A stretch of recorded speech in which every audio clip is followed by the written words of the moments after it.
26. A large Clydesdale horse knows how to pull a wagon. He is also able to walk, trot, and stop on command. Which of the following traits did the horse learn? Being large, having a long tail, having large feet, stopping on command. Number 27. What is the main difference between a larva and a nymph?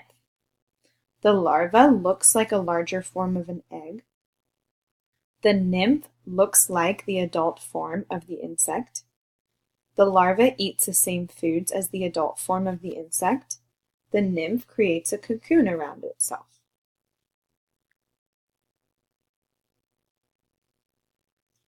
Number 28. Most plants are dependent on environmental conditions to reproduce. Certain plants have the ability to complete their reproductive cycle quickly.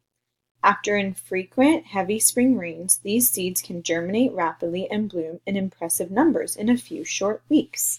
The new seeds that result are tough and able to withstand harsh environmental conditions until the next rains, which will most likely not come for a year. These plants most likely are found in the prairie, tundra, forest, desert.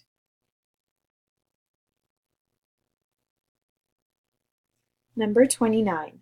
The stages in the development of an insect are shown below. Which observation best supports the conclusion that this insect undergoes incomplete metamorphosis? The insect changes color when it becomes an adult. The first stage of the insect's development is an egg. The insect undergoes more than 4 stages in its development. The insect has similar body parts throughout its development. Number 30. The life cycle of a butterfly and a chigger are shown below. How is the life cycle of chiggers different from the life cycle of butterflies? F. Chigger larvae have legs. Chigger larvae have legs. Chiggers have a nymph phase. Chiggers go through metamorphosis. Chigger larvae hatch from eggs.